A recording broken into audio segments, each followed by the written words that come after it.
Hello, and welcome to another video from Empire Eternal.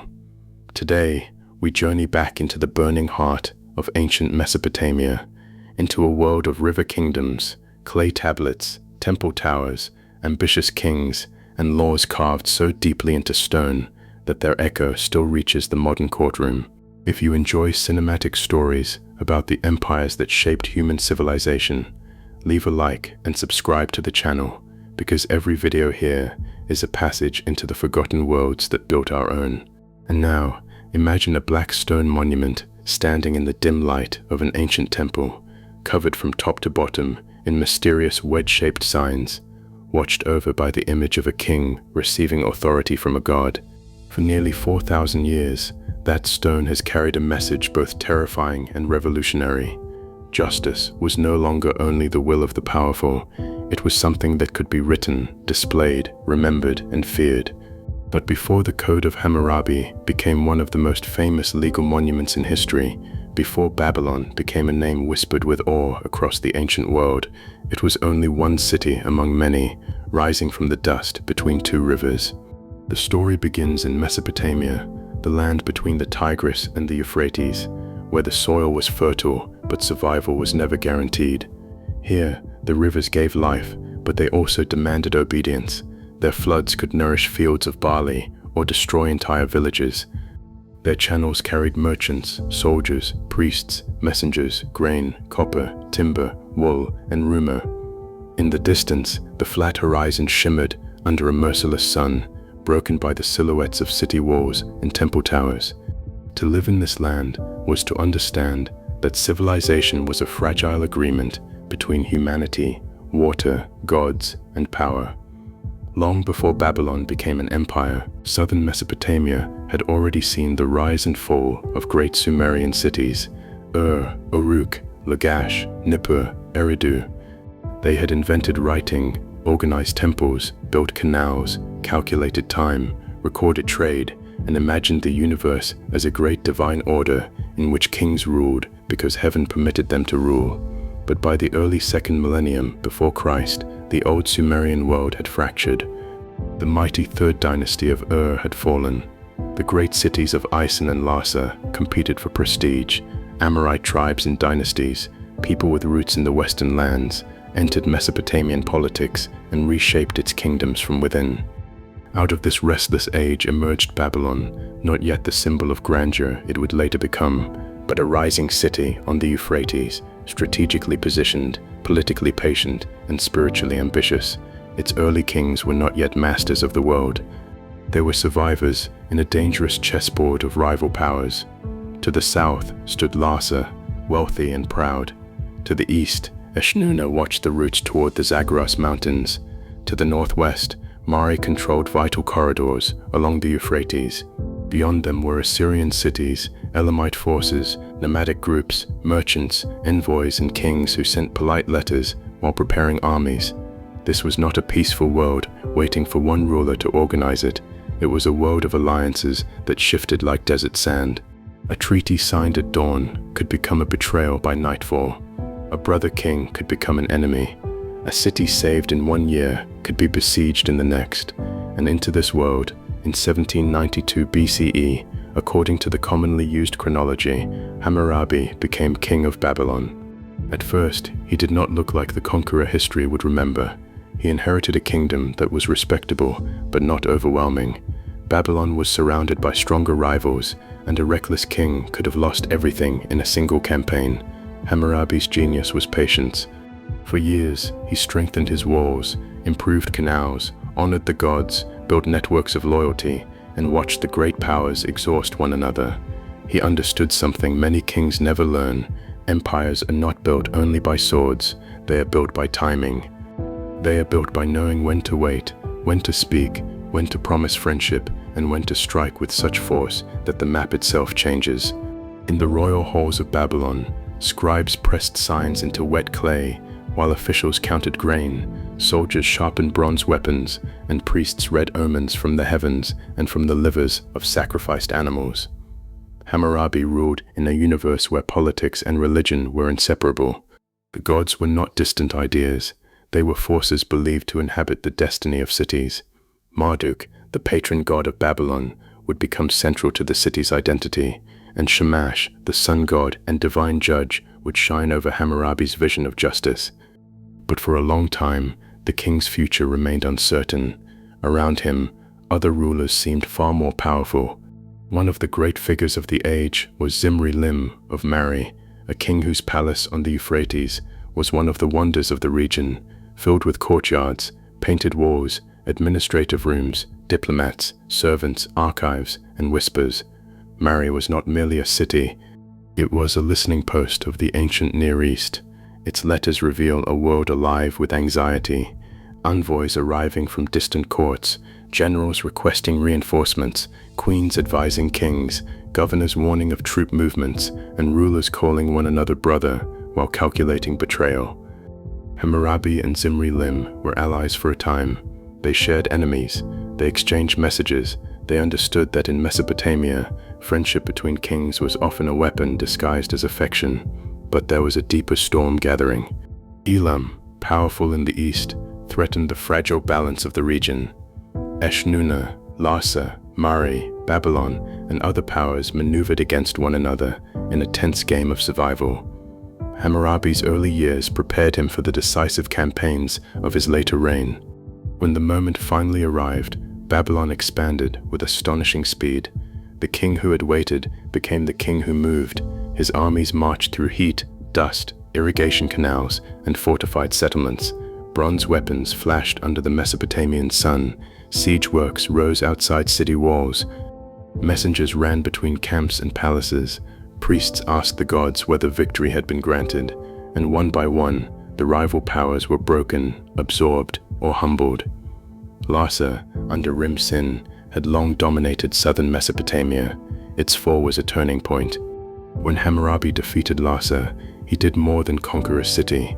He seized the symbolic inheritance of the old Sumerian south. Then came Eshnunna, a vital power controlling access to the east. Then the north and west drew his attention. And here the story becomes darker, because Hammurabi turned against Mari, the kingdom of his former ally Zimri-Lim. Why exactly this happened remains one of the most haunting questions of his reign. Was it strategy? Was it distrust? Was Mari too powerful to remain independent?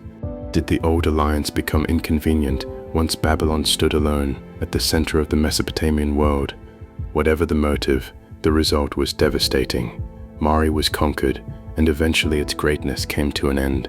Its palace, once alive with music, letters, banquets, rituals, diplomatic hopes, and royal ambition, became a ruin that would preserve its archives in destruction. There is a brutal irony here. Babylon's violence helped modern historians recover the voice of the age. The burned and buried tablets of Mari survived, and through them we still hear the anxieties of kings who thought their decisions would shape eternity. Hammurabi had become what few before him had managed to be, ruler over a vast territory stretching across much of Mesopotamia. Babylon was no longer a rising city, it was the heart of an empire. But conquest creates a problem that conquest alone cannot solve. How does one govern people who speak different dialects, worship in different temples, remember different loyalties, follow different customs, and resent the hand that has conquered them? Armies can take cities, but law must hold them. And this is where Hammurabi's legacy moves from the battlefield to the stone. Near the end of his reign, a monumental stele was inscribed with what we now call the Code of Hammurabi. Hundreds of legal provisions, written in Akkadian, arranged as case laws, and framed by a royal prologue and epilogue in which the king presents himself as the divinely appointed guardian of justice. The stone itself is more than an object, it is political theater, religious declaration, legal memory, and imperial propaganda fused into one. At the top, Hammurabi stands before Shamash, the sun god and god of justice. Shamash sits enthroned, rays rising from his shoulders, holding the symbols of authority. The message is unmistakable. The king does not invent justice from his own ego. He receives the duty to enforce order under divine supervision. Below this sacred image, line after line of cuneiform descends like a river of law. To a modern viewer, the signs look abstract, almost silent, but in the ancient world, writing had power. To carve words into stone was to fight against forgetfulness. It was to say that the king's judgments would not vanish with his breath. They would stand where subjects, officials, judges, and later rulers could see them, copy them, and tremble before them. Yet we must be careful. The code was not a modern constitution. It did not create equality as we understand it today. Its penalties often depended on social status. A noble, a commoner, and a slave did not always receive the same treatment. Some punishments were severe, even harsh by modern standards. The famous principle, often summarized as an eye for an eye, reflected a world where justice was measured through balance, retaliation, compensation, and deterrence. But to judge the code only by what shocks us is to miss what made it extraordinary. In a violent age, Hammurabi's law attempted to define consequences. It addressed theft, debt, marriage, divorce, inheritance, adoption, wages, farming, irrigation, trade, injury, false accusation, property damage, professional responsibility, and the duties of builders, boatmen, merchants, shepherds, physicians, and judges. It entered the marketplace, the household, the field, the courtroom, and the temple economy. It recognized that a society is not held together only by kings and armies, but by contracts, trust, obligations, and fear of consequences. Imagine the world behind these laws. A farmer standing beside a flooded field because a neighbor neglected a canal. A widow fighting for her inheritance. A merchant entrusting silver to an agent before a long journey. A builder whose house collapsed and killed the owner's son. A physician whose treatment failed. A wife accused by her husband. A slave seeking protection under limited conditions. A debtor afraid that his family could be taken into service. The code does not give us a peaceful civilization. It gives us something more vivid, a civilization crowded with conflict, ambition, vulnerability, and negotiation. Every law is a window into a human drama. Every penalty implies a story. Every clause whispers, "This happened often enough that the king wanted it remembered." And there is a profound mystery in that. The Code of Hammurabi is famous because it seems to bring the ancient world close enough to touch. When we read it, we do not encounter mythic heroes slaying monsters. We encounter people arguing over rent, wages, fields, injuries, marriages, children, debts, and accusations. Suddenly, the Babylonians are not shadows. They are neighbors across 4,000 years. They feared injustice. They feared false witnesses. They feared debt. They feared losing children, homes, status, and reputation. The empire becomes human, but Hammurabi's achievement was not only legal. Under his rule and under the broader Old Babylonian world, Mesopotamian culture flourished through scribal education, mathematics, astronomy, literature, administration, trade, and temple life. Babylonian scribes trained by copying signs and texts, mastering a writing system that required discipline almost beyond imagination.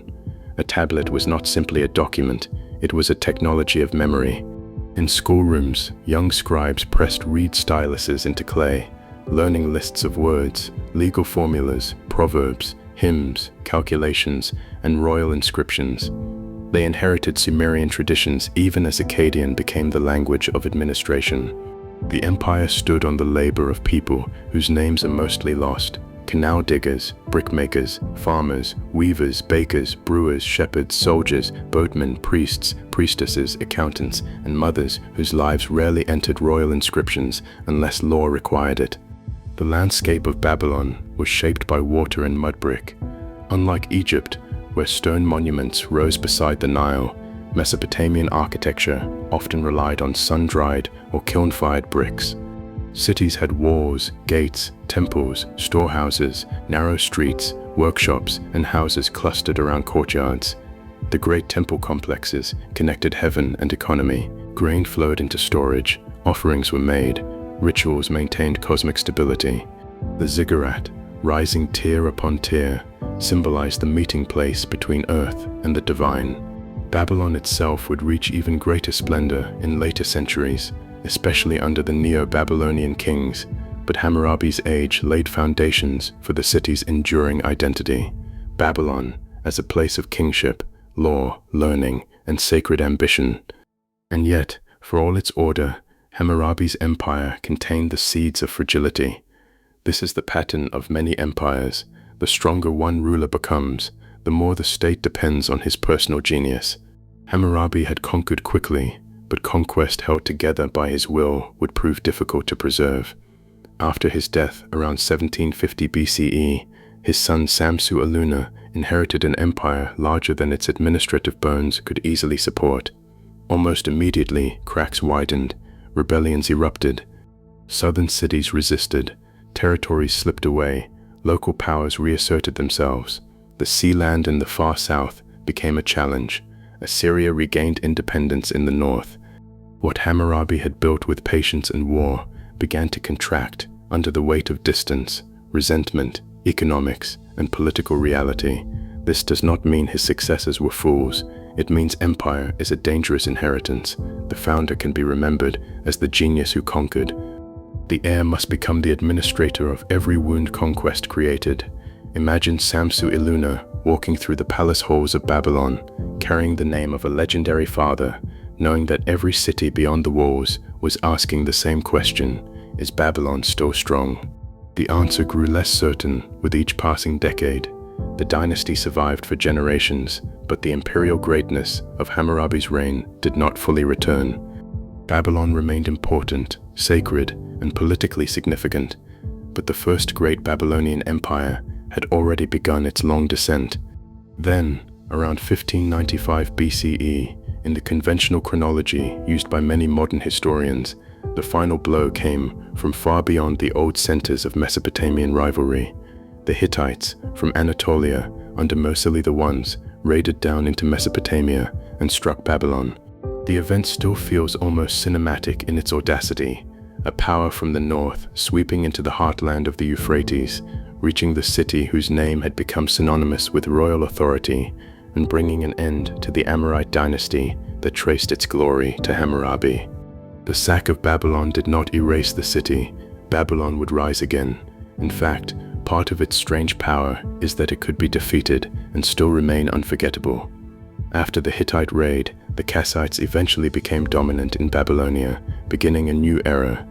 The empire of Hammurabi was gone, but Babylon's destiny was not finished. This is one of the deepest truths of ancient history. Cities can outlive the empires that make them famous. Kings die, dynasties collapse, archives burn, statues are carried away as trophies. But a city's name can become larger than its walls. Babylon would later become a symbol of magnificence, exile, arrogance, wisdom, astronomy, imperial power, and divine judgment in the imagination of many peoples. But the Babylon of Hammurabi gave the world something particularly enduring, the image of law as a public, royal, sacred force. The code did not create law itself. Earlier Mesopotamian law collections existed before it.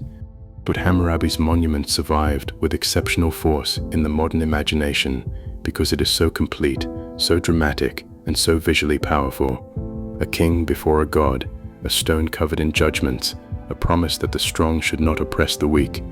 That phrase, preserved in the spirit of the prologue, is one of the reasons the monument still unsettles us, because every civilization must answer the same question: who protects the weak when the strong control the weapons, the land, the money, and the courts? Hammurabi's answer was not modern democracy, it was kingship under divine mandate, but the question itself has never disappeared. From ancient Babylon to modern states, from clay tablets to digital databases, from temple courts to supreme courts, societies still struggle to transform power into justice. We still write laws because memory is fragile. We still publicize laws because secret rules become tools of tyranny. We still debate punishment, compensation, class, status, debt, property, family, labor, and the danger of false testimony. We still fear that those with influence may bend justice toward themselves. Hammurabi's stone survives because it reveals both the hope and the danger of law. Law can protect, law can intimidate, law can organize society, law can preserve inequality, law can restrain violence, law can become violence in formal clothing. The ancient Babylonians understood, perhaps more clearly than we imagine, that civilization requires more than wars and wealth. It requires a story people believe about order. In Babylon, that story was told through gods, kings, canals, temples, scribes, armies, and stone. When the sun rose over the Euphrates, light touched the roofs of houses, the tops of walls, the riverboats, the temple courts, the fields beyond the city, and perhaps somewhere the dark surface of a law stele where Hammurabi's words waited in silence. Those words were not addressed to us, and yet they found us. They crossed ruined cities, buried centuries, stolen monuments, forgotten languages, archaeological discovery, museum glass, textbooks, courtrooms, and documentaries like this one. The empire that produced them fell, but the idea remained. Justice must be seen, remembered, and bound to authority, or power becomes nothing more than appetite. And maybe that is why Babylon still fascinates us. It was magnificent and ruthless, brilliant and fragile, sacred and political, creative and violent. It rose from a landscape of mud and water to command cities older than itself. It gave humanity one of its most iconic images of law. Then it fractured, declined, and was struck by invaders from the north. But its memory did not vanish.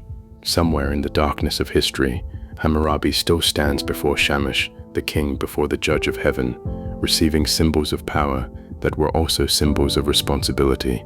The stone still speaks, not because every law upon it was just by our standards, but because it proves that human beings have always longed to bind power to order, to make judgment visible, and to believe that the strong should not devour the weak without consequence. The Babylonian Empire of Hammurabi was not eternal. No empire is, but its question is eternal. When power writes the law, who ensures that justice does not become merely another name for power? And as we look back across nearly 4,000 years, past the ruins, the dust, the broken walls, and the silent tablets, we realize that Babylon is not only an ancient city, it is a mirror. It shows us the birth of government, the ambition of kings, the beauty of written memory, and the danger that lives inside every civilization that believes it can master chaos forever. So when we stand before the Code of Hammurabi today, we are not simply looking at stone. We are looking at one of humanity's earliest attempts to carve moral order into the world. And long after Hammurabi's armies vanished, long after his palace fell silent, long after Babylon's first empire became dust, that carved order remains, asking every age, including ours, whether justice is truly written in our laws or only claimed by those powerful enough to hold the chisel.